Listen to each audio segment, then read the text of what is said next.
To continue with the discussion, today we have with us Kunal Panikar, who is an avid mechanical design engineer. To give you some background knowledge about Kunal, he was the captain of the Robocon team of Sardar Patel College of Engineering, Mumbai. He was also the champion of the International Robotics Challenge at IIT Bombay. Kunal has previously worked with multiple startups as a design engineer. But since past 1 year, he has been focused in developing technologies and solutions for the farmers. If you are watching this video on Instagram, the link for the entire podcast with Kunal Panikar is given in the bio. And if you are watching this video on LinkedIn, the link for the entire podcast will be available in the description or in the comment box. So without wasting any further time, let's dive in and look what's in it for you. So hello everyone, I am Archit Katare. And I'm Dwarkesh Radhankar. And we welcome you to the Social Crusaders podcast. And today we have with us Kunal Panikar. Kunal is actually serving in a very unorganized sector, that is farming. And so we would like to take his interview here so that we could get more insights into that very particular sector. So the very first question that we would like to ask you, Kunal, is what is your role as a design engineer in your job? So basically the role of a design engineer is to research, then design and develop the implements that are used in the farm. So basically any kind of mechanism that we use that can be used as a tool or a system which can aid or assist a farmer. So we try to design those kind of equipments. So basically our company has been working since 2 years to develop a robot which can aid farmers in every aspect of the farming. Like there are many operations involved in farming. So the goal is to help those farmers. So basically, and to summarize the role of a design engineer, basically it is like you take a problem statement, like for example, if you need to spray a pesticide over a crop. So that's your problem statement. So we try to research what all kind of development has been done in that area. Then we try to design a system, an efficient system, which can be implemented in our robot. We have a current existing robot. So what we are trying to do is that in that system, we'll implement and we'll add new accessories which are attachable or detachable. And yeah, so the robot will serve a multi-purpose farming system. So yeah, so basically we research, we design, we develop, and we test it on the farm. Like first we'll test it in our office and then we'll go for the field trials. And designing in this company has been a good journey till now. So basically, since I'm a mechanical engineer, the thing is that I have to look after the manufacturing aspect as well. So the company owns a workshop, and the workshop is well equipped with all the necessary tools that are needed for fabrication and assembling. So we have many 3D printers in it. Traditional CNC machine, as in it's only 3 axis, but yeah, it does the work. पर generally कैसा एक stigma होता है कि हम जब college में design पढ़ते हैं तब things are a bit different. हम लोग इमेजिन करते हैं कि हम कोई बहुत बड़े कंपनी में जाएंगे and then will design machines which are very big और लेट्स से वेरी सोफिस्टिकेटेड. और क्योंकि अभी just now you took term the problem statement as a term. So ये प्रॉब्लम स्टेटमेंट तो कभी होता नहीं है कॉलेज में. It is just like a numerical given to you which is already done in the class itself and then you proceed on the same thing. So jab job when you got a role as a design engineer, tab kya farak tha considering your college and the job you have right now? Farak, like the difference is very drastic, to be honest. Basically what happens is that in designing subjects, it's like machine design or anything. We are taught to how to design a shaft and what kind of loads will be like in a problem. In a question, we are given that the loads will be acting in such direction and what will be the magnitude of it. But in real life, when you take a problem statement like this, like if you want to design a robot, so the magnitude and the direction of the loads that you'll be applying for designing that shaft, it's totally unknown. Like there's no quantifiable way, like easily quantifiable way to determine whether what kind of loads are acting. So basically the analysis part is the major, I'll say major part for major difference between the two. As in you're not given the data with which you have to work. तो ऐसा हो जाता है कि कभी कभी वो system को एनालाइज करने का बहुत टफ हो जाता है, क्योंकि इतने सारे वेरिएबल्स एंड पैरामीटर्स आ जाते हैं।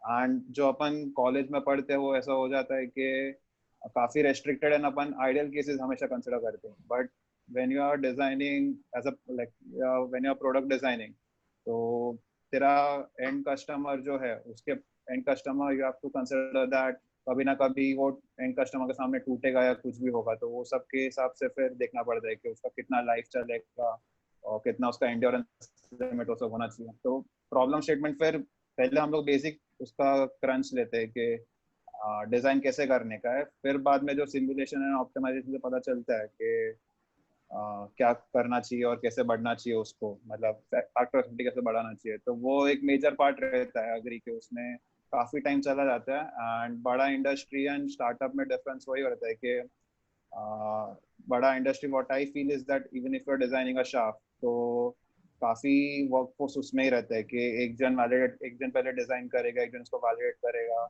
और काफी टाइम वो वैलिडेशन प्रोसेस कंटिन्यू होता है। बट स्टार्टअप में क्या रहता है कि वर्कफोर्स कम रहता है, तो अगर तूने कुछ मिस्टेक कर दिया तो आगे वो क्वांटिफाई मतलब मैग्नीफाई नहीं हो जाना चाहिए मिस्टेक। तो जो भी एवरी स्टेप तू कंसिडर करता है, मतलब you are held accountable for the design that you make. That's the basic principle of a startup. इसके लिए वो वर्कफोर्स कम रखते हैं वो लोग। तो वही होता है कि जो भी डिजाइन कर रहे तो उसमें काफी रिसर्च करना पड़ता है। And what I am saying is that जो कॉलेज में पढ़ा है वो काफी इंपॉर्टेंट है, क्योंकि जो फॉर्मूलाज और वो सब जो है वो तो सेम ही रहने वाला है। खाली जो फॉर्मूलाज को कैसे यूज करने का एंड जो कंडीशंस जो कॉलेज में सिखा दे के हमेशा वन लेके चलना चाहिए या कोई कांस्टेंट लेके चलना चाहिए, वो अभी ये रियल लाइफ में वेरिएबल हो जाता है। तो वो सब पे काफी रिसर्च फिर करना पड़ता है। बट हाँ, अगर रिसर्च करना पसंद है तो फिर अच्छा लगता है फिर ऐसा काम करने पे। और एक चीज मैंने नोटिस किया है ना कि मतलब ऐसे होता है कि फॉर एग्जांपल समझो आप एक फोन डिजाइन कर रहे हो, तो डिजाइन का वो एक पार्ट होता है कि अगर समझो कुछ एक चीज गलत हो गया है, समझो माइक्रो प्रोसेसर को पावर कम आ रहा है, समझो बराबर। लाइक आपने डिजाइन किया एकदम परफेक्ट था, सब कुछ परफेक्ट था, समझो किसी लोडिंग इफेक्ट की वजह से माइक्रो प्रोसेसर को पावर कम आ रहा है, तो you have to change the battery, उसके वजह से you have to change the cooling system, उसके वजह से एवरीथिंग गेट्स कंसिडर ही नहीं होता है ये सब चीजें। That is like the design बनता है, फिर वो गलत निकलता है कभी, तो उसको रीइटरेट करके फिर से बनाना पड़ता है, ये प्रोसीजर सीधा निकाल ही देता है। आई एग्री, बिकॉज हम लोग के साथ भी ऐसा होता है कि basically designing a robot is an iterative process. What happens is that there have been systems which I have designed which didn't perform as expected. So that's why simulation and field testing comes into place. Whether like if I'm designing a system here in Mumbai and I have to test it on the farm, so क्या होता है कि suppose basic से basic value अगर coefficient of friction between मेरे wheels and जो soil है, तो वेट कंडीशन में अलग रहता है, ड्राई कंडीशन में अलग रहता है। तो उसमें अगर वैल्यूज कभी रॉन्ग ले लिया तो इनफ टॉर्क सप्लाई नहीं कर पाता है मोटर, वो सब होता है इश्यूज। तो मतलब मेजर बेनिफिट ऐसे जॉब का वही है कि जो रियल वर्ल्ड में है एंड जो डिजाइन का उसको कनेक्ट कर पाते हैं हम लोग के, और अच्छे से एनालाइज कर पाते हैं कि क्या रियल वर्ल्ड के इश्यूज हम लोग डिजाइन में कंसिडर नहीं कर रहे हैं। तो वी मेक श्योर कि जो सेकंड आइटरेटिव प्रोसेस रहेगा उसमें हम लोग वो सब पैरामीटर्स भी कैलकुलेशन के टाइम और डिजाइनिंग के time. Okay. So now that we know what your job role is, considering what you have told right now, and we want to ask you before landing the job, there are things that you did before that. क्योंकि internship भी किया था, and then you had also worked in a team. So we would like to ask you, how did your journey start in robotics? The journey has been quite long. Actually, the earliest memory that I have is that college school में एक science day हुआ करता था। तो science day में we were asked to make a project in a group of 3 or 4। So basically तभी क्या एक मॉडल बना दिया था कि एक अर्थ रोटेट कर रहा है, उसके अराउंड सैटेलाइट्स रिवॉल्व कर रहे हैं। तो simple, it was a very basic simple model and 2-3 Motors use किया था। बट 8th-9th स्टैंडर्ड से ना थोड़ा सा अंदर से वो फीलिंग था कि नहीं, इंजीनियरिंग ही करना चाहिए और इसमें ही इंटरेस्ट है। तो तभी से वो मोटर्स और वो सब के साथ तो कनेक्शन आ ही गया था कि हाँ कुछ तो ऑटोमेशन और रोबोटिक्स में देखेंगे। एंड फिर बाद में जब भी when I joined SPC in the first first year. So we had this trend where all the seniors would come to our class and showcase their work, like the previous year's work. तो जब भी robotics team हम लोग के class में आया था, उन्होंने उनका रोबोट डेमोन्स्ट्रेट करके दिखाया कि what all task can that robot perform autonomously. तो that was quite intriguing for me, and that really drew my attention, and it really felt like कि मेरे को कॉलेज के रोबोटिक्स टीम में अप्लाई करना चाहिए एंड ज्वाइन करना चाहिए. तो given the dynamics of our college, first year में इतना इंटरेक्शन नहीं होता है सीनियर्स के साथ, एंड ये क्या बोलते हैं अपना इतना पार्ट नहीं ले सकते कंपटीशन में. तो तभी इतना फर्स्ट ईयर में कोई डेवलपमेंट नहीं हुआ रोबोटिक्स में. बट जब भी फर्स्ट ईयर के एंड में इन लोगों ने इंटरव्यू लेने का चालू किया, तो तभी फिर वापस इंटरेस्ट ऐसा रिकिंडल हुआ और लगा कि हाँ अभी कुछ पढ़ने का चालू करते हैं इसमें. तो that's how I started a course on CATIA. So तभी डिजाइनिंग वगैरह चालू किया अच्छे से, एंड थोड़ा जो बेसिक इलेक्ट्रॉनिक्स एंड प्रोग्रामिंग का नॉलेज होना चाहिए, तो वो सब का भी पढ़ने का चालू किया. तो that's how I cracked my interview for the robotics team and got in. And फिर तो जो रोबोकॉन टीम जो रहता है, जो एवरी ईयर का डायनामिक रहता है कि कोई कंपटीशन में पार्टिसिपेट करने का रहता है. एंड तो या तो basically second year is the phase where like basically ऐसा रहता है कि third year is the core team and second year is the assisting team. तो सीनियर्स के अंडर काफी कुछ सीखने को मिला तभी, एंड सीनियर्स भी काफी अच्छे थे तभी. तो वो काफी हेल्प किया पर्सनल ग्रोथ के लिए ये फील्ड में. हाँ, फिर बाद में तो actively second third fourth year में रोबोटिक्स कोर्स में ही था. तो what I realised in the past 4 years of engineering is that मेरे को ऐसा वर्क फ्लो और जो ऐसा वर्किंग का ग्रुप का जो डायनामिक्स था वो काफी सूटेबल लगा, एंड काफी मेरे लिए बेनिफिशियल एंड एफिशिएंट लगा कि मैं ऐसे एनवायरनमेंट में ही काम कर पाएगा एकदम अच्छे से. कि जैसा स्टार्टअप कल्चर रहता है कि everyone is working on the same level, और फिर बाद में मतलब लेवल्स रहते हैं कि टीम लीडर रहेगा, मैनेजर रहेगा, वो सब तो नेसेसरी है एक ऑर्गेनाइजेशन के लिए. बट कम वर्कफोर्स में भी वो सब काम हो सकता है जो बड़ा कंपनीज भी कर सकता है.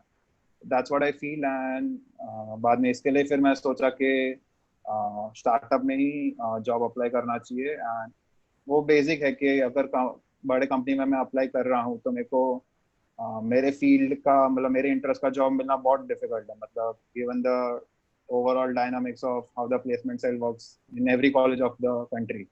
सो that's what I feel, that's what I thought that. And सोचा कि बाहर ही मतलब कॉलेज के बाहर से अप्लाई करके देखता हूँ कि कोई स्टार्टअप में इमर्जिंग रोबोटिक स्टार्टअप रहेगा. तो उसमें जो मैंने लास्ट 4 years जो काम किया है, बेसिकली जो पूरा डिजाइनिंग संभाला है या फिर मैन्युफैक्चरिंग पूरा मैकेनिकली जो देखा है, तो अभी एक्चुअली मैं इसको रियल वर्ल्ड में इम्प्लीमेंट करने का मेरे को था ऐसा कि वो मैं जितना भी सीखा है वो मैं इम्प्लीमेंट करूँ. इसके लिए फिर I opted for a robotic startup.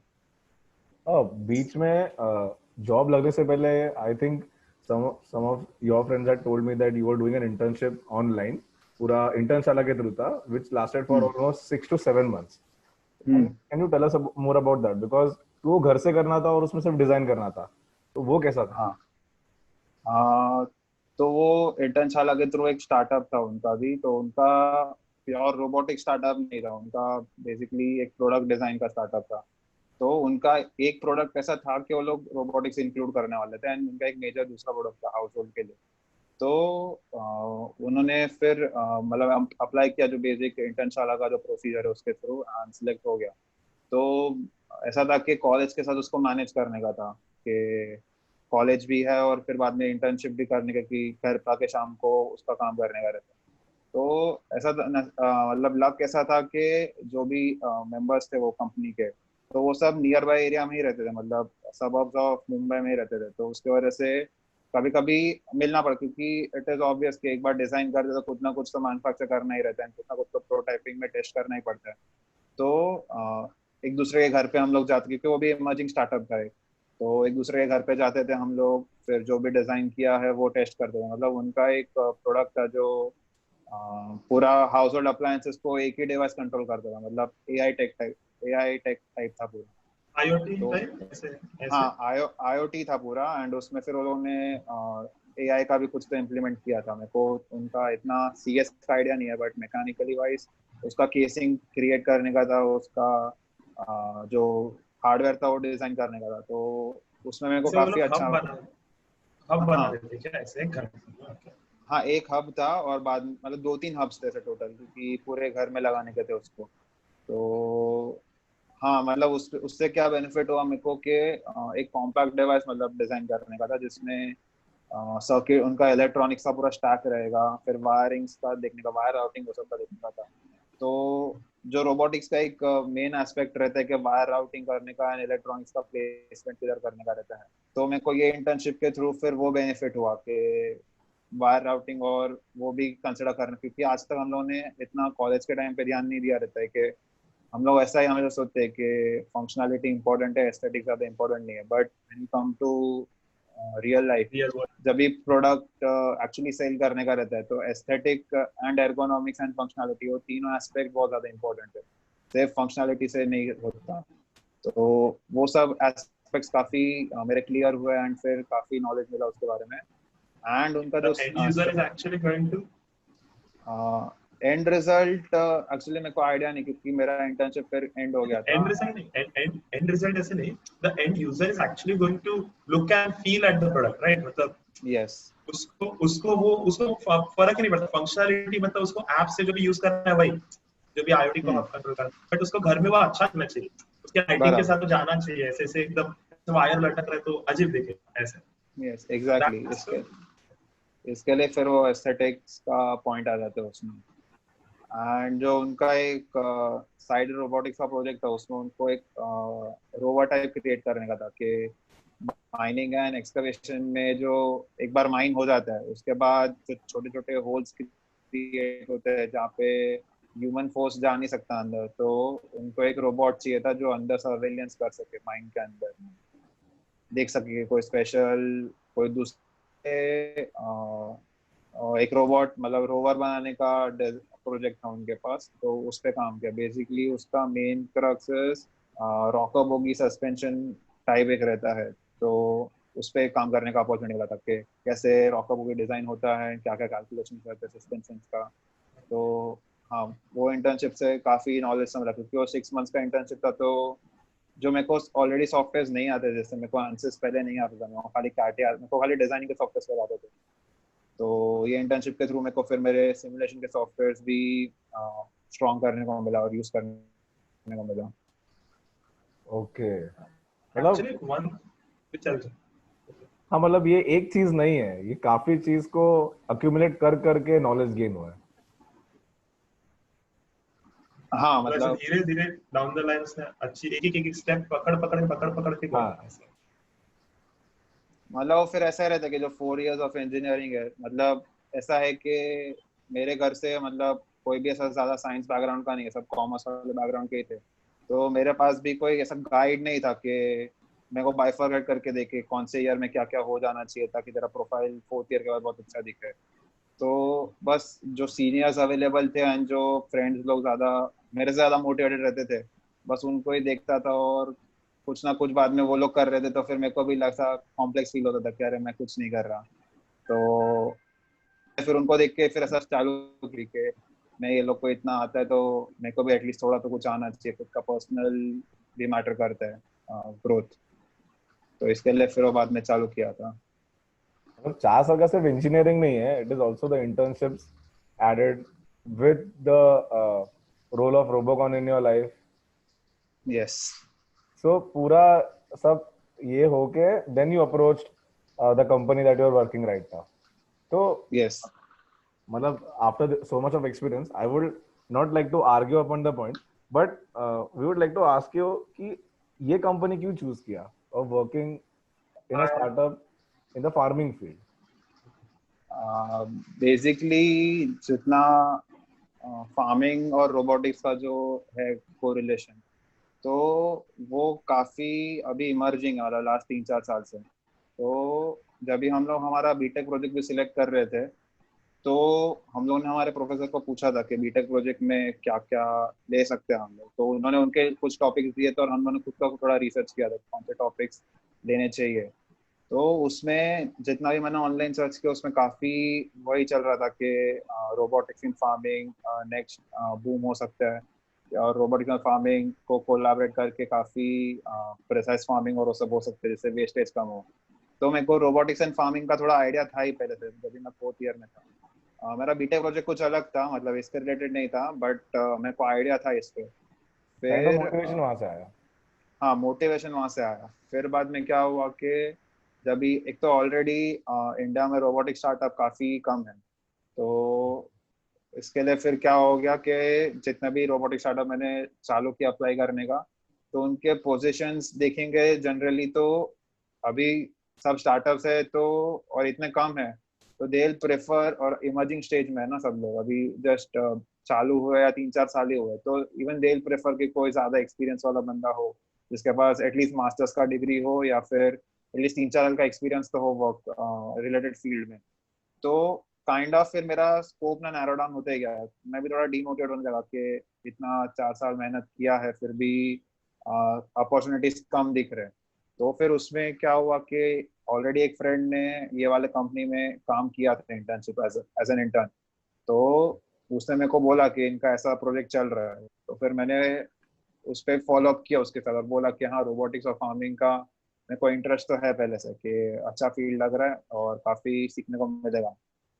तो that's how I approach the company and उनको फिर प्रोफाइल अच्छा लगा तो ले लिया। मतलब बेसिकली ऐसा हो गया कि इंडिया के जो रोबोटिक स्टार्टअप है उसमें काफी ऑलरेडी कम है, एंड जो भी नंबर है, एक्चुअल नंबर, उसमें से भी बहुत कम कंपनीज ही फार्मिंग पे ध्यान दे रहा है अभी।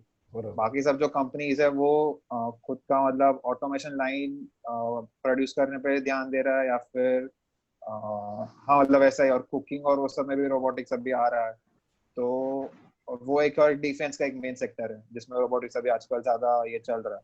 तो वही था, तो फार्मिंग के लिए ऑलरेडी बहुत कम थे, तो मेरे को लगा कि एक बार अप्रोच करके देखते हैं, इसमें इधर मिल जाता है, तो वही ट्राई किया फिर, एंड लक था तो मिल गया फिर उधर। मतलब एक एक ऐसा एक स्ट्रेट फॉरवर्ड क्वेश्चन अगर पूछा जाए कि फार्मिंग एक्चुअली हेल्प कर पाएगा क्या, मतलब रोबोटिक्स एक्चुअली फार्मिंग में हेल्प कर पाएगा क्या? बिकॉज सी ऐसा थोड़ा सा एक कल्चर है अपने फार्मिंग का कि रोबोटिक्स आने के पहले भी था फार्मिंग, और हम्म। ऑब्वियसली बाद में भी होने वाला है। और नॉर्मल मैकेनिकल मशीन्स जो भी अवेलेबल है इंडिया में, वही सारे यूज नहीं हो रहे अभी तक, हम्म। क्योंकि इंडिया में सब ऑलमोस्ट मतलब लेबर ही काम कर रहा है, ऐसा कोई मशीन्स भी नहीं यूज करे ज्यादा। तो रोबोटिक्स कैसे हम लोग इंक्लूड कर सकते हैं? Because to to make the robot work on your farm, the farmer also has to have some knowledge in robotics, right? थोड़ा तो होना चाहिए, हम्म। एटलीस्ट कंप्यूटिंग नॉलेज होना चाहिए थोड़ा बहुत। ऐसा नहीं कि पूरा अनपढ़ आदमी काम कर पाएगा। तो how do you see this point of view? हाँ, तो ये पॉइंट को मतलब क्वेश्चन को आंसर करने के लिए मैं पहले ये बोलता हूँ कि डिफिकल्टीज क्या क्या है फार्मिंग में। मतलब जब भी हम लोग एक सपोज एक पर्टिकुलर क्रॉप कंसिडर करते हैं, तो एक क्रॉप का जो डेवलपमेंट साइकिल रहता है पूरा from the point of seed seed करने का टिल द हार्वेस्टिंग, तो उसमें कितने मतलब उसमें बहुत सारे प्रोसेसेस इन्वॉल्व है। पहले तो सीडिंग किया, फिर बाद में जो ग्राउंड को हो करना पड़ता है ताकि सॉइल एरेटेड रहे, फिर पेस्टिसाइड स्प्रेइंग रहता है, हर्बिसाइड स्प्रेइंग रहता है, फिर वीड रिमूवल रहता है, और तो बहुत सारे प्रोसेस रहते हैं। तो अभी जब भी एक्चुअली पहले मेरे को भी ये डाउट था, बाद में क्या हुआ जब भी मैं एक्चुअली मैंने मेरे सिस्टम्स डिजाइन किए एंड एक्चुअली फील्ड पे गया, तो फार्मर्स के साथ ना इंटरेक्शन होता है उधर। तो I used to stay more than a month over there near a village, and farms पे पूरा टेस्टिंग कर देना हमारे रोबोट्स का। तो इतने दिन कंटिन्यूस जब भी फार्मर्स के साथ ये इंटरेक्शन हुआ ना, तो वो लोग ने बोला तभी कि अभी क्या हो रहा है with the emergence of technology, education अभी काफी इजीली अवेलेबल है रूरल एरियाज में भी। तो लेबर्स का अभी क्या हो गया कि वो चाहते हैं कि उनके जो बच्चे हैं, चिल्ड्रन है, उनको भी वो एजुकेटेड रखे, एंड एजुकेशन से ही उनका पैसा कमाने का जो भी रहेगा वो देखेंगे। इसके लिए क्या हो रहा है अभी, सर्विस सेक्टर। जो पहले लग रहा था हम लोग को कि लेबर को हम लोग कम्पीट नहीं कर पाएंगे, और क्योंकि लेबर्स का कॉस्ट बहुत कम रहता है, रोबोट्स का कॉस्ट बहुत ज्यादा रहता है, अभी वो हमारे बेनिफिट में ही हो गया, क्योंकि लेबर्स का अभी कॉस्ट बहुत बढ़ गया है, क्योंकि लेबर्स का अवेलेबिलिटी नहीं है, क्योंकि सब लोग अभी एजुकेशन के उसमें जा रहे हैं। तो पहला पॉइंट ये आता है। तो जो लेबर्स का मतलब ऐसा लगता है कि प्रॉब्लम नहीं है, बट बहुत ज्यादा शॉर्टेज है काफी काफी रीजन्स ऑफ इंडिया में। तो लेबर्स का एक पॉइंट आता है, फिर एक पॉइंट आता है प्रिसीजन फार्मिंग का। तो अभी क्या होता है, एक बेसिक एग्जांपल देता हूँ। क्या होता है कि जो भी पूरा पेस्टिसाइड स्प्रेइंग करना पड़ता है एक फार्म में, तो अपने पेस्ट्स को किल करने के लिए, तो there are three types of spraying in the terminology. It is high volume spraying, low volume spraying and ultra low volume of spraying. तो उसमें क्या होता है, आपका 1 एकड़ का एक फार्म है एंड उसमें आपको नॉर्मली स्प्रे करने का है। तो an average farmer takes 180 litre of solution, मतलब वाटर प्लस जो भी केमिकल रहेगा, to service an acre of crops. तो 180 लीटर्स का जो रिक्वायरमेंट है, already rural areas of India में बारिश नहीं गिरता है एंड वाटर का शॉर्टेज रहता है। तो अभी क्या हो गया, अभी हम लोग मॉडर्न वेज लाते हैं, मॉडर्न टेक्निक्स लाते हैं इसमें। तो रोबोटिक्स के वजह से हम लोग ultra low volume of spraying पे भी जा सकते हैं, शिफ्ट हो सकते हैं। जैसे हम लोग का अभी जो डिजाइन चल रहा है वो अल्ट्रा लो वॉल्यूम स्प्रेइंग पे है। तो उसमें क्या हो जाता है, जो 180 लीटर्स ऑफ रिक्वायरमेंट था ना, वो मैं अराउंड 15 लीटर्स पे रिक्वायरमेंट पे लेके आ जाता हूँ। मतलब इतना वॉल्यूम ऑफ वाटर मैं सेव कर सकता हूँ एक ही स्प्रे में। एंड ये स्प्रे होता है अराउंड 3 to 4 टाइम्स होता है पूरे क्रॉप साइकिल में। अगर एवरेज क्रॉप साइकिल 6 मंथ्स लिया, तो पेस्टिसाइड को depending upon the crop 3 to 5 times तो पेस्टिसाइड स्प्रे करना ही पड़ता है, क्योंकि पेस्ट का काफी अटैक रहता है ये क्रॉप्स पे। तो अगर मैं 180 लीटर से 15 लीटर्स लेके आ जाता हूँ, तो कितना पानी बच सकता है उससे, एंड उनका जो वाटर स्केर्सिटी का इशू है वो भी सॉल्व हो जाए। तो वेस्टेज और वो सब जो था ना, वो भी काफी कम हो जाता है। तो इसके लिए वो लोग ने, फार्मर्स से हम लोग ने ये सब वैलिडेशन लिया है। मतलब अग्रीड के ये सब का ना फॉर्मुलेशंस रहता है। अभी जो हमारा तो रोबोट है, मतलब रोवर टाइप रोबोट है, बट अभी ड्रोन्स भी आ रहे हैं जो पेस्टिसाइड स्प्रेइंग करते हैं, हार्वेस्टाइड स्प्रेइंग करते हैं फार्म्स में।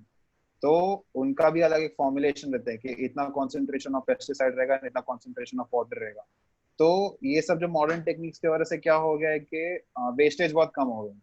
तो इसके लिए फार्मर्स लोग को इनिशियली वो इन्वेस्टमेंट बहुत ज्यादा लगेगा, बट स्टार्टिंग मतलब 2-3 साल में ही ना उनका सब पैसा रिकवर होने का चालू हो जाएगा। क्योंकि और थोड़ा ये बिजनेस मॉडल के साइड से भी डिपेंडेंट है। मतलब अभी क्या होता है कि इंडिया में बहुत वेरियस रेंजेस है, मतलब ऐसा फार्मर्स के रेंज है। मतलब कोई फार्मर काफी अमीर है, या फिर कोई फार्मर काफी ऐसा गरीब साइड से आता है। मतलब कोई फार्मर्स के अराउंड 50 एकड़ या उससे भी ज्यादा के लैंड का साइज रहेगा, किन किन का खाली 1 एकड़ ही रहेगा।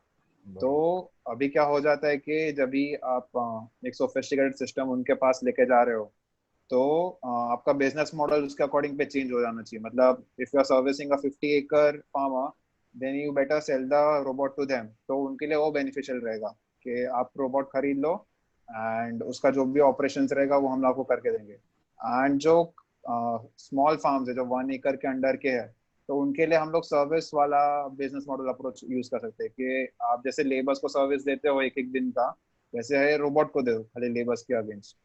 तो मतलब बिजनेस मॉडल पे फिर फाइनली आ जाता है। बट बेनिफिट्स तो रोबोट्स के अभी है, क्योंकि लेबर शॉर्टेज और ऐसा जो मैंने एक एग्जांपल दिया पेस्टिसाइड स्प्रेइंग का, तो वो बहुत है। और ऐसा काफी होता है कि अभी हम लोग भी ये फिगर्स देख के ना थोड़े एस्टोनिश थे कि जो बुल जनरली यूज होता है जब भी वो प्लाविंग करने का रहता है और वो सब, तो बुल्स को हर फार्मर ओन नहीं कर पाता, क्योंकि बुल का कॉस्ट, अगर एक मैच्योर बुल जो रहेगा ना जो एक्चुअली प्लाव कर पाता है, तो उसका cost around 3 to 4 lakh rupees रहता है। तो वो ऑलमोस्ट एक गाड़ी जितना ही हो गया कि गाड़ी भी 3-4 लाख में आ जाता है। ये लोग उधर फार्मर्स लोग खाली वो बुल के लिए इतना पैसा दे रहे हैं। तो बुल का भी फिर सर्विस के लिए आ जाता है कि कोई जो फार्मर्स बुल ओन नहीं कर पाते, तो उनका भी डे का सर्विस रहता है। तो उनका भी कॉस्ट अप्रोक्सीमेटली जो हम लोगों ने निकाला था, तो एक बुल को अगर एक एकड़ सर्विस करने का एक दिन में, तो वो बुल प्लस उसका जो चलाने वाला बंदा रहेगा, वो उसका कॉस्ट टोटल कुछ 2000 रुपीज आता है पर डे। तो अगर हम लोग हमारा रोबोट का जो सर्विस है एक डे में जो दे रहा है, अगर वो हम लोग वो टारगेटेड अमाउंट से कम में दे रहे हैं, तो फिर कोई इशू ही नहीं है। मतलब और जो फार्मर्स के सामने हम लोग ने हमारे टेस्ट परफॉर्म किए हैं एंड जो वैलिडेशन फार्मर्स की साइड से भी चाहिए हम लोग को, तो अब तक तो काफी पॉजिटिव आया है। तो इसके लिए मतलब वो ये प्रोजेक्ट इसके लिए सिलेक्ट हुआ था क्योंकि फार्मर्स के बहुत ऐसे अंडरलाइंग इश्यूज है जो अपने को कभी पता ही नहीं चले। तो या इसके लिए फिर फार्मिंग एंड रोबोटिक्स काफी बड़ा स्कोप है अभी के लिए। तो द्वाक्षी इतना सोचा था क्या? देखना इतना कि नहीं अरे सोचा। मतलब 180 लीटर्स से 50 लीटर्स पे लेके आए तुम सोल्यूशन का रेट पता है, पेस्टिसाइड्स का रेट पता है कितना महंगा रहता है, डीडीटी वगैरह जो आता है ना, काफी कॉस्टली आता है। नहीं एंड पर उस हाँ हिसाब से मतलब अगर आप उसका वही है कि वो फॉर्मुलेशन वो सब चेंज करना पड़ता है, मतलब जो हाँ क्या हो जाता है कि जो अल्ट्रा लो वॉल्यूम स्प्रेइंग है उसमें जो हम लोग टाइप ऑफ नोजल यूज करते हैं तो वो ज्यादा अच्छा मेस्ट क्रिएट कर पाते हैं, ज्यादा एटोमाइजेशन क्रिएट करते हैं। जो ड्रॉपलेट्स रहेगा उसका हम लोग डायमीटर जो है वो माइक्रॉन्स तक लेके जाते हैं, वरना जो हाई वॉल्यूम स्प्रेइंग जो रहते हैं जो ट्रेडिशनल फार्मर्स यूज करते हैं उनका एक ऐसा एक बैकपैक टाइप रहता है जिसमें हाँ, अराउंड और वो 20 आगे से लीटर्स का स्प्रे आता है। करता है ऐसे ये हाँ, करके, हाँ तो आगे रख के उसमें ऐसे spray। वो लोग लेजिट ऐसा पानी मतलब पानी से ही फेंकते हैं पूरा, तो हाँ उसमें वो कितना वेस्टेज हो जाता है। अभी क्या हम लोग का रोबोट क्या करेगा, मतलब बेसिक ये आइडियोलॉजी ये है कि जब भी फार्मर स्प्रे करता है पानी, तो फार्मर जब भी स्प्रे कर रहे हैं तो प्लांट पे भी गिर रहा है, सॉइल पे भी गिर रहा है, मतलब सॉइल भी पूरा सॉइल ड्रेंच पे हो भी जाता है। बट पेस्टिसाइड का सॉइल पे उसका गिर के कोई मतलब नहीं है। तो हम लोग का रोबोट वो ऐसा करता है कि स्प्रेइंग एंगल वैसे सब रखते हैं, हम लोग सेट करते हैं, एक्चुएटर ऐसे यूज करते हैं कि मेजोरिटी ऑफ द पोर्शन जो है स्प्रे का कोन जो क्रिएट होता है वो खाली क्रॉप पे ही गिरे, एंड वो मेस्ड है। तो इसके लिए वो ही सब रहता है कि मॉडर्न टेक्निक्स में ये काफी हेल्पफुल पड़ता है। कि वैसे भी वो सॉइल पे जो गिरता है वो सॉइल को हानि ही करता है, इवेंचुअली सॉइल पोल्यूशन हो हाँ, जाता है उससे। अग्रीड एंड वो इसके लिए।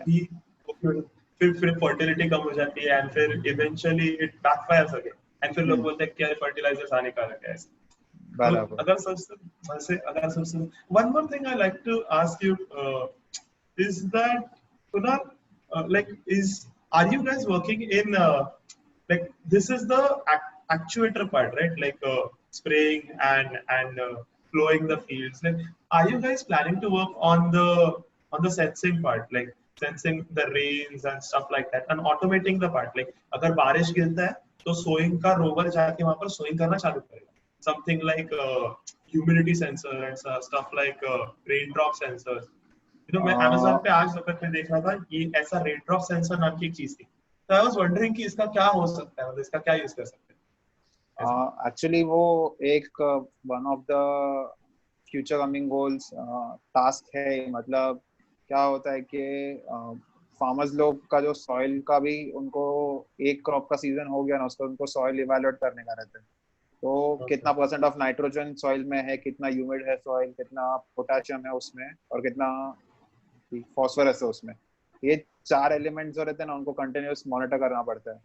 तो जो सॉइल एनालिसिस का जो पार्ट आता है ना वो भी हम लोग टारगेट कर रहे हैं कि, और उसमें सॉइल एनालिसिस में क्या होता है कि एक दो तीन इंस्टीट्यूट है गवर्नमेंट के, तो वो आपका सॉइल का सैंपल कलेक्ट करके लेके जाता है, एंड फिर बाद में आपको 3-4 दिन के बाद उसका रिजल्ट मिलता है कि आपका ये रिपोर्ट सॉइल, भेजते हैं, हाँ. हाँ ये सॉइल आपका अच्छा है कि नहीं है। तो हम लोग वो गैप भी मिनिमाइज करने का ट्राई कर रहे हैं कि जो सॉइल सेंसिंग का जो पार्ट रहेगा एंड सॉइल इवैल्यूएशन का, वो हम लोग कोई तरीके से हम लोग के रोबोट में ही इंटीग्रेट कर पाए। तो एक ये सॉइल का हो गया, सॉइल एनालिसिस का, और एक ये डिसीज डिटेक्शन रहता है। कोई कोई डिसीज क्या रहता है कि ओवरनाइट ही फार्म में ना स्प्रेड होने का ज्यादा चांसेस हो जाते हैं। तो जो हमारा रोबोट जो रहेगा वो इंस्पेक्ट तो करते, मतलब इंस्पेक्शन के लिए राउंड्स मारते रहेगा फार्म में, बट इंस्पेक्शन के साथ साथ वो लीव्स को भी मॉनिटर करने का टारगेट है, ताकि लीव्स में क्या पैटर्न्स क्रिएट होते येलोइश हैं जब भी, आता है, हाँ, हाँ जब पैटर्न्स भी क्रिएट हो डिसीज जाते हैं. आता है ना तो पैटर्न्स क्रिएट होते हैं। तो प्लान वही है कि जो हमारा डेटा सेट का टीम रहता है, जो एमएल और एआई का टीम रहता है, तो इतना रोबोट को ट्रेन करे वो डेटा पे कि जब भी वो पैटर्न्स क्रिएट होने का फॉर्म हो तभी ही तुरंत एक्शन लेने का, मतलब तभी ही वो फार्मर को अलर्ट कर पाए कि इधर डिसीज होने का चांसेस है, हाई प्रोबेबिलिटी है, तो ये क्रॉप को आप निकाल दो फार्म से। क्योंकि एक क्रॉप हुआ ना पॉजिटिव तो उसके बाद पूरा फार्म को प्रॉब्लम हो जाता है उसके बाद। तो वो सब भी फ्यूचर गोल्स में है हम लोग के डिसीज डिटेक्शन और सॉइल एनालिसिस भी कर पाए। Can you explain us with an example of a country who has implemented the robotics in their farming and now doing a great thing? मतलब overall entire country. So if you want an example in is Australia and England. So basically and Japan. तो basically क्या हो गया इसमें Australia, New Zealand, Japan में के उनका Kunal population Kunal तो ऑलरेडी कम है। वापस चालू कर बीच में कट हो गया. आंसर से डिस्ट्रक्शन आ गया, स्टार्ट किया वहां से वापस चालू कर सकते हैं. वापस बोल. अभी हाँ Perfect. So if we want an example, countries like Australia, New Zealand, Japan, and some countries of Europe have adopted robotics farming. Basically, the reason of adopting robotics farming is that the population density over there is very less in those countries. जैसे Australia New Zealand में देखोगे population density already बहुत कम है, and Japan में भी जब भी population देखोगे तो मेजर पॉपुलेशन ना अभी ओल्ड एज में है. उनका जो यूथ वाला जो पॉपुलेशन है वो काफी कम है when compare to old age वाला. तो इसके लिए उनके उधर भी लेबर मिलने का चांसेस थोड़ा कम हो जाता है. तो ये कंट्रीज ने क्या किया है, इनके जो यूनिवर्सिटीज है और इनके जो रोबोटिक्स के स्टार्टअप है वो लोगों ने उनका रिसोर्सेस पूरा एग्रीकल्चर में ही इन्वेस्ट कर दिया है. जैसे यूनिवर्सिटी ऑफ सिडनी है, तो it is one of the pioneer for robotics in agriculture. तो वो लोग ने काफी अच्छे से इम्प्लीमेंट किया है ये सब. तो यार आई लाइक टू हाईलाइट के वो लोग के कंट्री में सक्सेसफुल क्यों हुआ है अब तक. तो बेसिकली क्या होता है कि उधर के फार्मर्स ना, एवरेज फार्मर्स जो है वो काफी ज्यादा अमाउंट ऑफ लैंड ओन करते हैं ऑलरेडी. तो उनके फार्म्स का साइज ना ऑलरेडी बड़ा है काफी, एंड उनके फार्म्स ना काफी जब भी एक बेसिक कभी गूगल पे भी सर्च मारोगे ना कि Indian farms versus farms in other countries, तो उनके फार्म्स ना बहुत सिस्टमैटिक रहते हैं कि ऐसा एकदम मतलब स्ट्रेट रो में ही उनका क्रॉप्स प्लांट होगा. फिर क्या होता है कि जब भी सीड्स सिलेक्ट करते हैं कोई क्रॉप का, सपोज मैं कॉटन का सीड सिलेक्ट कर रहा हूँ, तो उसमें सीड्स के भी काफी टाइप रहते हैं. वो टाइप के बेसिस पे क्रॉप टू क्रॉप का जो डिस्टेंस मेंटेन होना चाहिए कि दो क्रॉप के बीच में इतना डिस्टेंस होना ही चाहिए, तो वो मेंटेन वो लोग करते हैं. और वो लोग के फार्म्स काफी बड़े रहते हैं ना, तो उनके अगर सपोज वो लोग ने 3-4 क्रॉप कम डाल दिए ना तो में, तो भी उनको कुछ इशू नहीं आएगा, उनके पैसे पे कुछ ज्यादा हार्म नहीं करेगा. बट इंडियन फार्म्स को जब भी कंपेयर करते हैं तभी ऐसा हो जाता है कि पूरा हॉट स्पॉट्स क्रिएट कर दिया रहता है कि सपोज बोला है दो क्रॉप के बीच में 50 सेंटीमीटर का डिस्टेंस रहना ही चाहिए, तो हम लोग 35 रखेंगे या फिर 40 रखेंगे, ऐसा हो जाएगा. तो उससे क्या हो जाता है कि जब भी अगर पूरा एक फार्म क्वांटिफाइबल है तो रोबोट्स को ऑपरेट करने का बहुत इजी हो जाता है उधर. तो इसके लिए वो लोग ने वही किया. अभी उधर रोबोटिक्स इतना अच्छा जब भी चल गया ना कि अभी सीड्स जब प्लांट करते हैं ना तभी वो लोग रोबोट्स के अकॉर्डिंग पे करते हैं. पहले क्या ट्रैक्टर और ह्यूमन कंसिडर करते थे कि ट्रैक्टर के लिए कितना व्हील का स्पेस चाहिए दो क्रॉप्स के बीच में, उतना रखते थे. अभी वो लोग ने वो पूरा शिफ्ट कर दिया है और बोला कि हम लोग रोबोट से इम्प्लीमेंट करने वाले हैं. तो रोबोट का जो व्हील बेस और ट्रैक विद रहेगा उसके अकॉर्डिंग पे हम लोग हमारे रोस्ट क्रिएट करेंगे और क्रॉप को प्लांट करेंगे. तो इसके लिए जब भी वो लोग ने वो शिफ्ट देखा ना कि अगर फार्म्स को ऑटोमेटिक वे में रखा तो एफिशिएंसी और जो प्रोडक्टिविटी है, मतलब क्रॉप का जो क्वालिटी है, वो ड्रास्टिकली उनका इम्प्रूव हुआ है. इसके लिए वो लोग को रोबोट्स पे ट्रक गया, एंड फिर इसके लिए वो लोग ने वो चालू कर दिया प्रैक्टिस के रोबोटिक्स यूज करना ही है फार्मिंग में. तो अभी काफी कंपनीज ने उधर फिर ऑटोनोमस ट्रैक्टर्स भी अभी चालू कर दिया. जो रोबोट्स थे ही, बट अभी ट्रैक्टर्स भी ट्रैक्टर के साइज वाले हैं, मतलब बट पूरा रोबोटिक, मतलब पूरा ऑटोनोमस चलेगा, पूरा इलेक्ट्रिक रहेगा. तो इसके लिए फिर उनको काफी बेनिफिट तो हुआ है उससे. उनका जो हार्वेस्टिंग वाला पार्ट रहता है या फिर वीड रिमूवल वाला पार्ट रहता है, वो लोग ने काफी स्मूथ वे में कर दिया है. और इंडिया में अब तक इसके लिए बहुत टफ हो रहा है क्योंकि इंडिया में जो ऐसे मैंने बोला कि क्रॉप टू क्रॉप डिस्टेंस को मेंटेन नहीं करता है. फिर सब लोगों को खुद का, अभी ऐसा देखोगे ना क्या होता है कि सपोज दो एडजेसेंट फार्म्स है, ठीक है, तो दो एडजेसेंट फार्म के बीच में एक बाउंड्री रहती है, एक फेंस रहता है. तो वो फेंस और जो लास्ट क्रॉप रहेगा ना रो का, उसके बीच में डिस्टेंस ही नहीं है. तो अभी जब भी रोबोट का हम लोग को क्या बोलते हैं, पाथ डिफाइन करना पड़ता है कि रोबोट ये पाथ फॉलो करेगा. तो रोबोट को जब रो ट्रांजिशन करना है एक पैरेलल रो से दूसरे पैरेलल रो में, उसके बाद जगह ही नहीं, क्योंकि फेंस बीच में आ जाते हैं. ओके. और मतलब काइंड ऑफ ये पूरा ऑर्गेनाइज नहीं है अच्छे से. हाँ जो भी एग्जैक्टली फार्म स्लॉट्स तो है और द वे दे हाँ कल्टीवेट, बिल्कुल भी सब अनडिसाइडेड है. कुछ नहीं. और We'll उनका try to maximize those cropping methods. मतलब ज्यादा से ज्यादा क्रॉप्स उतनी जगह में ट्राई करते हुए हमारा, हाँ इसीलिए उनका उनका बेसिक आइडियोलॉजी वो है, क्वांटिटी ओवर क्वालिटी. जितना ज्यादा क्वांटिटी कर हाँ. सकते हैं वो, और बाकी कंट्रीज का ऐसा क्वालिटी ज्यादा वो लोग प्रायोरिटाइज करते हैं. इसके लिए फिर ये डिफरेंस है। इसके लिए फिर हम लोग का मतलब काफी हद तक ना ये हो जाता है कि प्रोसेस स्लो डाउन हो जाता है, क्योंकि इंडियन फार्मिंग टेक्निक्स को टैकल करने के लिए वो और उनका माइंडसेट चेंज करने के लिए हम लोग को क्या क्या डिजाइन करना पड़ेगा, कैसे अप्रोच देना पड़ेगा बॉट को। तो इसके लिए फिर वो काफी टफ है सेक्टर ये वाला क्रैक करने को, बट एक बार अगर हो जाता है उसके बाद तो फिर है अच्छा काफी, फिर प्रॉब्लम नहीं आएगा। And with the GM or the genetically modified organ, वो जो भी क्रॉप्स रहते हैं, with those coming in, आपके algorithms को जो भी होंगे machine learning data science वाले, उनको like हमेशा कुछ ना कुछ नया सीखते रहने मिलेगा। Like with the GMOs coming in, आपके क्रॉप्स का distancing change होता है, disease factors change हो जाते हैं, फिर spraying का pesticides का फिर quantity then in turn change हो जाते हैं। तो with the GMOs coming in ना, मतलब हर बार नया कुछ तो बनते जा रहा है। With those coming in, आपके algorithms हमेशा learn करते ही रहेंगे, कुछ ना कुछ नया हमको सीखने ही मिलते रहेगा ऐसे। It would be shifting thing like ऐसे। यस, अभी And उसमें इसमें एक एग्जांपल ऐसा है कि कॉटन का क्रॉप अगर सपोज लिया, तो कॉटन को थोड़े बॉल वॉर्म्स करके एक डिसीज रहता है, एक पेस्ट रहता है जो कॉटन को बहुत इजीली इफेक्ट करता है। तो अभी क्या हुआ है कि जेनेटिकली मॉडिफाइड सीड्स क्रिएट किया है जो ऑलरेडी ये बॉल वॉर्म्स के रेसिस्टेंट रहते हैं। तो बॉल वॉर्म्स को अभी अफेक्ट कर ही नहीं सकते ये वाले क्रॉप्स को। तो ये वाले सीड्स का मतलब ये वाले क्रॉप के जो सीड्स रहते हैं उनका थोड़ा कॉस्ट ज्यादा रहता है एवरेज से ज्यादा। और फिर बाद में उनका जैसे कि बोला कि उनका पूरा सब पैरामीटर्स चेंज हो जाता है कि suppose crop to crop distance जो रहेगा, उनको कितना अमाउंट ऑफ वाटर चाहिए पूरे लाइफ साइकिल में, कितना पेस्टिसाइड कंजम्पशन चाहिए, तो वो है। तो इसके लिए फिर हम लोग अभी मतलब देखा जाएंगे ना तो ऐसा बहुत स्पेसिफिक केसेस है ऐसे, बट अभी तो एक जनरल अप्रोच लिया है कि नॉर्मल जो एवरेज कॉटन सीड रहता है पहले उसको सर्विस करने का, एंड फिर बाद में सब जेनेटिक मॉडिफाई रहेगा उसको। And Kunal, if I may ask, आपकी कंपनी डेटा कलेक्शन कैसे करती है? Like farmers को आप एक फॉर्म देते हो क्या? एंड फिर उन लोग को बोलते हो क्या कि आपके पास कौन सा क्रॉप्स है? या पर्सनल इंटरव्यूज लेके आप उसको पूछते हो ऐसे? Like how do you work? हाँ, डेटा कलेक्शन का काफी 2-3 अप्रोचेस था हमारा।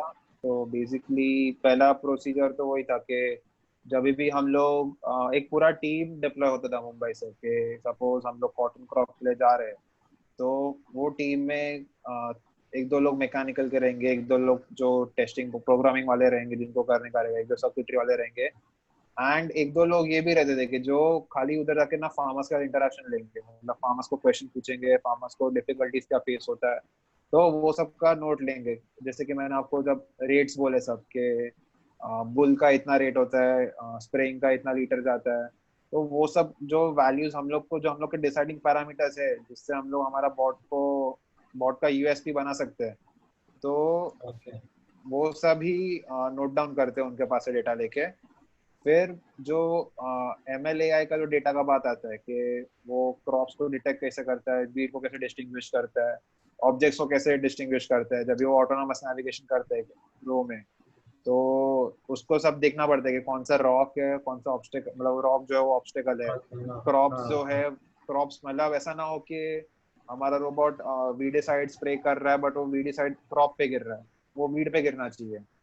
तो वो सब के लिए भी रोबोट को ट्रेन करना पड़ता है। वो डेटा सेट्स फिर हम लोग एक डेटा सेट का टीम जाता है, तो वो लोग फार्म्स के पिक्चर्स लेते हैं। वो फार्म्स के पिक्चर्स मतलब ऐसा थाउजेंड्स में पिक्चर्स लेते हैं जब एक एक टेस्ट होता है तभी। तो उससे क्या होता है कि उतना डेटा सेट हम लोग को मिलता है, फिर जब भी मुंबई वापस आते हैं तो वो सब डेटा सेट ट्रेन होता है उस पर, फिर हम लोग एनोटेट करते हैं उसको, मतलब डेटा सेट का टीम रहेगा, फिर डिस्टिंग्विश है ये क्रॉप है, तो उसके बाद ML और AI वाला प्रोग्राम रन होता है, और उसके बाद फिर बॉट को समझता है कि ये क्रॉप पे तो इस पे स्प्रे नहीं करना। तो काफी प्रोसेस रहता है, और ऐसा थोड़े कंपनीज है जो एग्रीकल्चर में इतने सालों से है, तो वो लोग के पास भी ऑलरेडी डेटा रहता है। एंड जैसे गवर्नमेंट के भी साइट्स है कि महाराष्ट्र गवर्नमेंट का भी एक एग्रीकल्चर का साइट है ऑनलाइन, तो उस पर भी काफी डेटा मिल जाता है हम लोगों के। जैसे कि मैंने आपको स्टार्टिंग बोला कि जो कोएफिशिएंट ऑफ फ्रिक्शन रहेगा बिटवीन रबर एंड सॉइल, तो वो सब का जो डेटा मेरे को चाहिए वो सब मेरे को वो लोग प्रोवाइड करते, क्योंकि वो लोग के पास वो डेटा बेस, ट्रैक्टर जब भी चला था ट्रैक्टर के टेस्टिंग में क्या क्या उन्होंने कंसिडर किया था वो सब, और कंपनीज का भी रहता है वैसा। तो वो सब डेटा फिर हम लोग को टेक्निकल डेटा ऑनलाइन मिल जाता है, फार्मिंग के साइड से रहते हैं।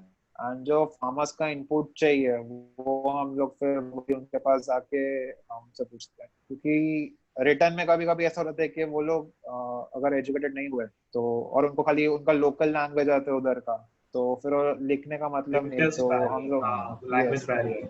यस, तो इसके लिए फिर वी मेक श्योर, मतलब ऐसा हो जाता है कि सपोज मेरे को भी मराठी नहीं आता है, तो कोई और मतलब जो महाराष्ट्र रहेगा वो मेरे को अकम्पनी करेगा, और वो फिर उनको मराठी में पूछेगा क्वेश्चंस। तो वो होता है, थोड़ा थोड़ा इश्यूज तो होता है उधर, क्योंकि लोकल लैंग्वेज में ही रूरल एरियाज में प्रेफर करता है बात करने का और इंटरेक्शन करने का।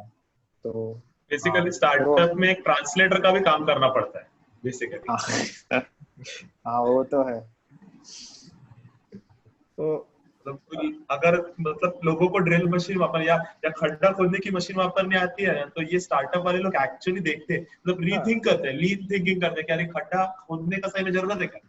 हम्म। That is the struggle. वो प्रोसीजर से जानते हैं ना तुम लोग, इसलिए तुम लोग से अभी सीखने को मिलता है, बहुत सीखने को अभी ऐसा ही हो गया, अभी क्या हो गया पता है, हम लोग भी पहले जब ये वीड रिमूवल का बात आता है ना, तो बहुत सारे मिलता है। अप्रोचेस है। अभी वीड रिमूवल में क्या होता है कि पहले दो तीन प्रोसेस है। एक प्रोसेस तो सीधा हर्बिसाइड या वीडिसाइड स्प्रे करो ताकि वो वीड पूरा किल हो जाए, ठीक है। बट उसमें एक इशू हम लोग को ऐसा फेस हुआ, जब वो लीफ पे हम लोग स्प्रे करते हैं ना, एक जेट स्प्रे करते हैं रोबोट से, तो वो स्प्लैशेस जो है ना, वो स्प्लैशेस क्रॉप की लीफ पे गिर जाता है। अभी वो कभी सोचा नहीं रहेगा ऐसा किसी ने, तो वो क्रॉप का लीफ उधर का डैमेज होने का चांसेस हो जाते हैं।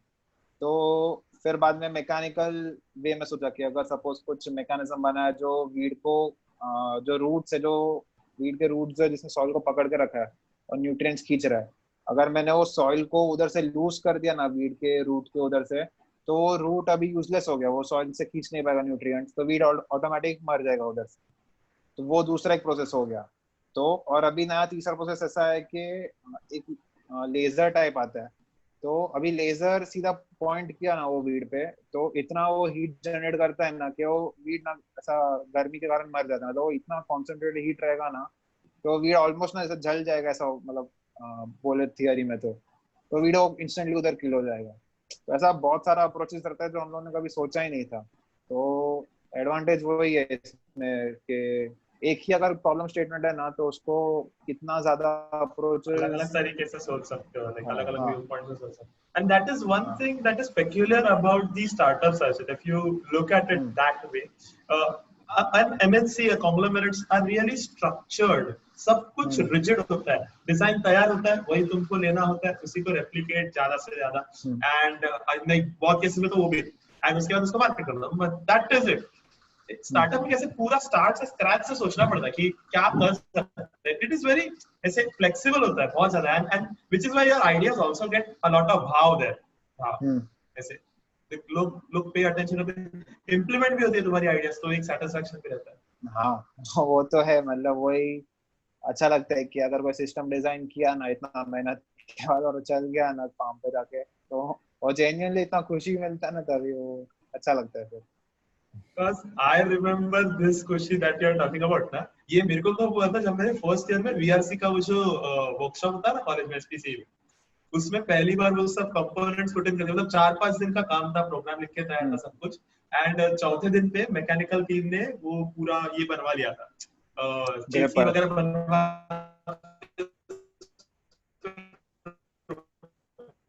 हाँ हाँ सारा बनवा गंदा के लैग। उसको तैयार कर लिया था, अभी रोबोट चलने को तैयार है। तो जब वो पहली बार अलग अलग फर्स्ट ईयर में, that is what I guess like gets us interested in that whole thing. Hmm. हाँ वो जेन्युइनली अच्छा तो लगता है, मतलब कॉन्ट्ररी मेरा वीआरसी जो था ना वो काफी खराब था, मतलब मेरे को इंटरेस्ट रोबोटिक्स में ही था, बट हम लोग का रोबोट इतना खराब बना था ना कि हम लोग का रोबोट चल रहा था कंपटीशन के बीच में, अनव्हील आउट हो गया था, मतलब टायर ही निकल गया था। तो हम लोग का डिजाइन मतलब इतना मैकबॉट राइट कि ऑटोबॉट मैकबॉट ना, हाँ ये मैनुअल बॉट जो था वो, मैंने तो ओके। वो इतना मतलब खराब डिजाइन था ना, तभी तभी से वो रियलाइजेशन चालू हुआ कि अरे कुछ आता नहीं है अभी फर्स्ट ईयर में, तो कुछ सीखना पड़ेगा।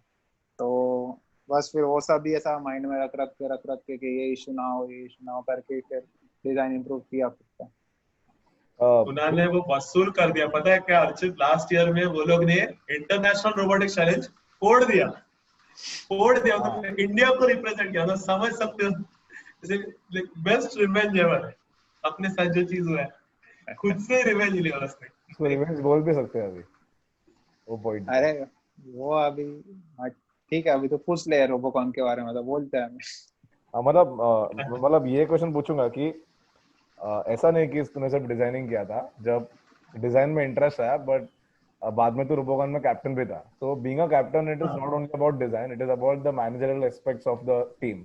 टीम बिल्डिंग है, फिर to check the finances, budgeting है। तो ये सब, ये पॉइंट ऑफ व्यू से कैसे देखा टीम को?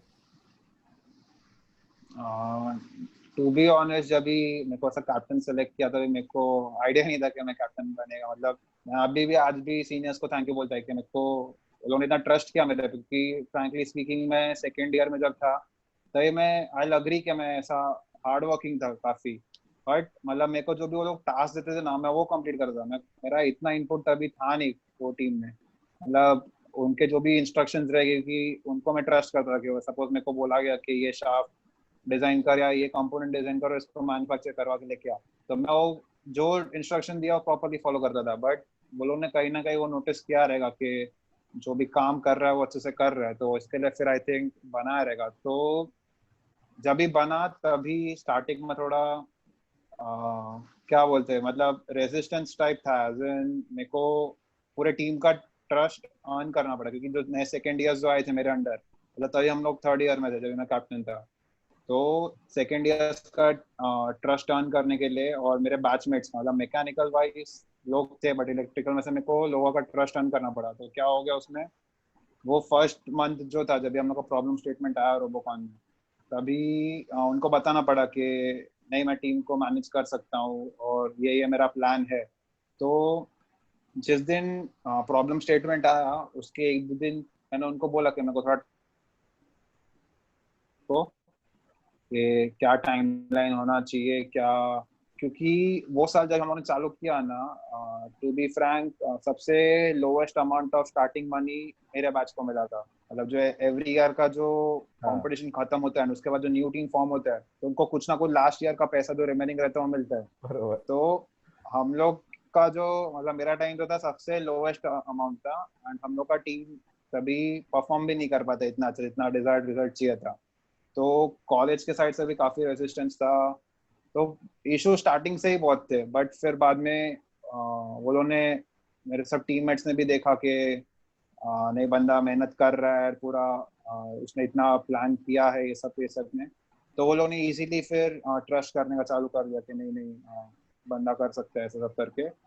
तो जब भी फाइनेंसेस का बात आता है तो उसमें हम लोग के पास एक तो मतलब पता नहीं, मैं बेस्ट बंदा हूँ ये सब एडवाइस देने के लिए, बट हम लोग ने दो टाइप के रिसोर्सेज को डिवाइड किया था। एक जो डेफिनेट है, जो आने ही वाला है हम लोग के पास पैसा नेक्स्ट ईयर कमिंग ईयर में, एंड एक जो पॉसिबल है इनकम, जो आ सकता है नहीं आ सकता है।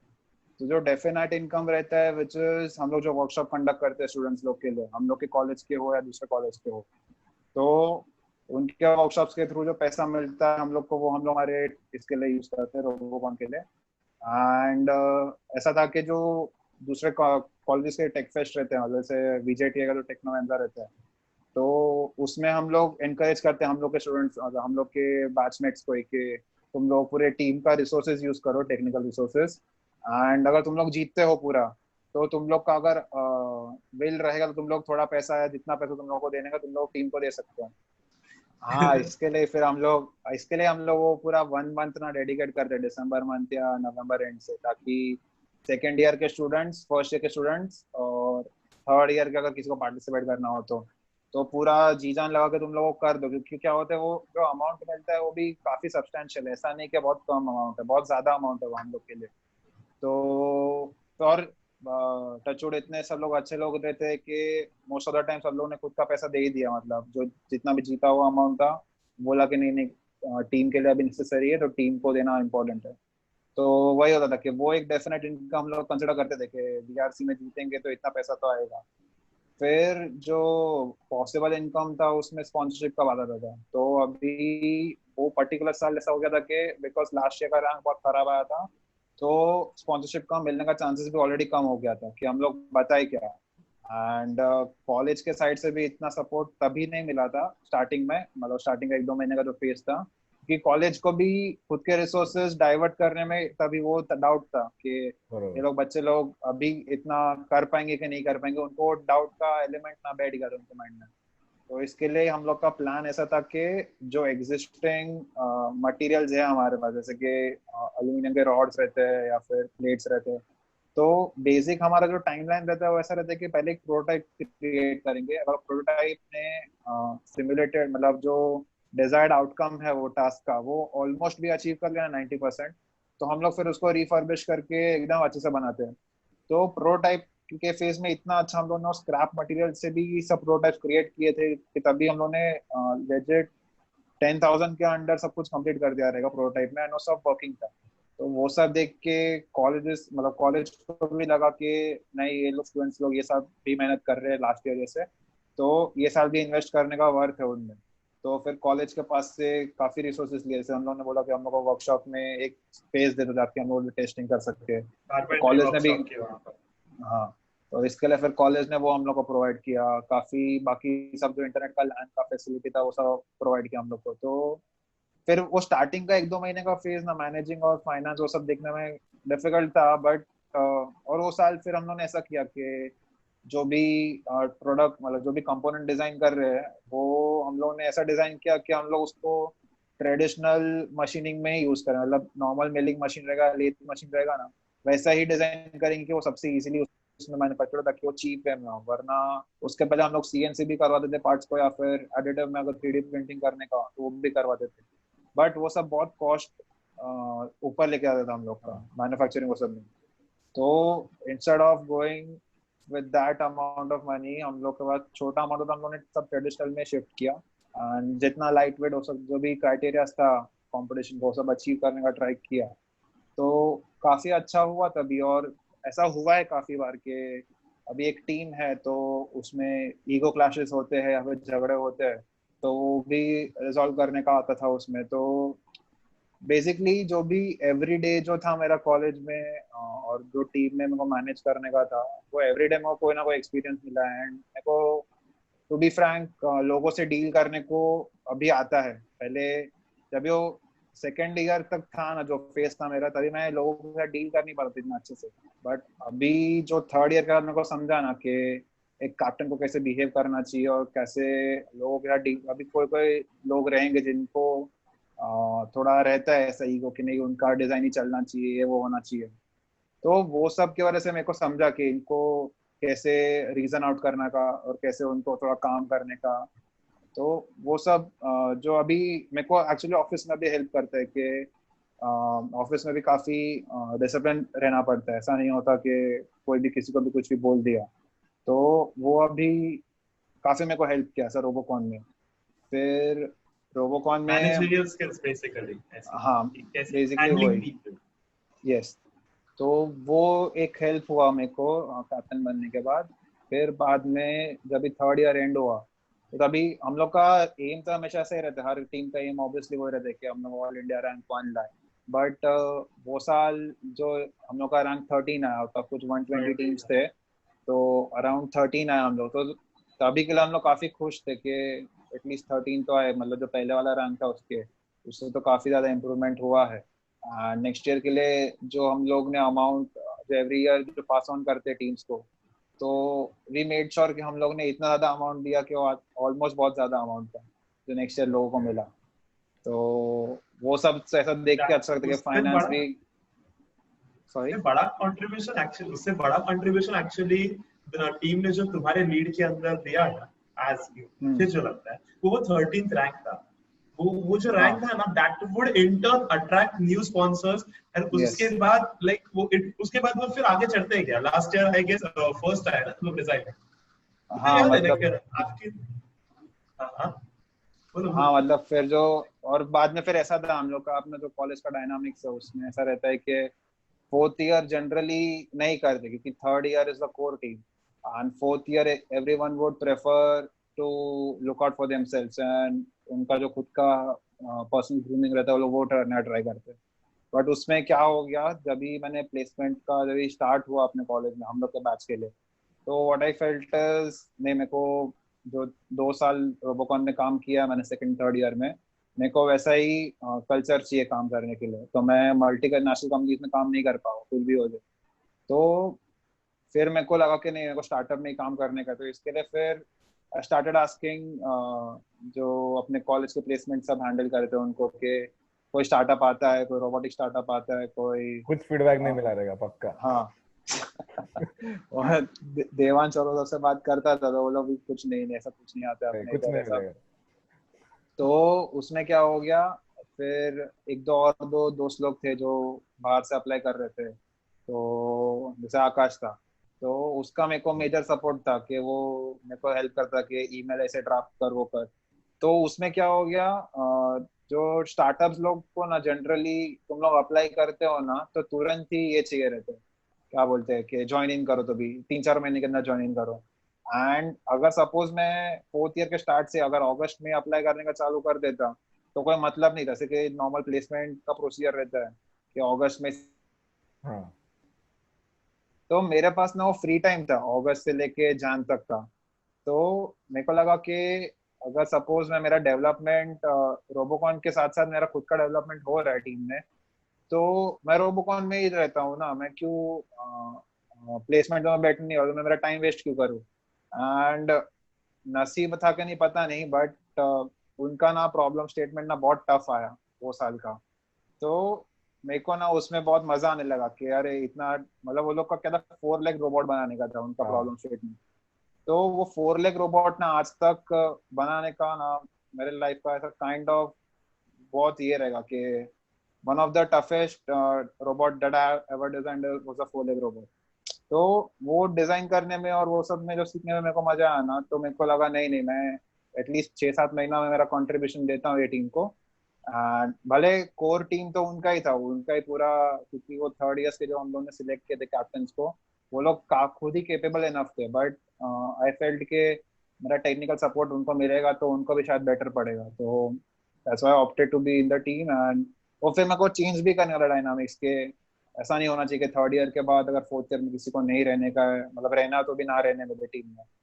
तो फिर वही था कि तभी थोड़ा रोबोकॉन का देखा. एंड तभी वो डिजाइन और वो सब में अच्छा था कि डिजाइन वाला जो उनका थोड़ा 3 स्टेजेस था.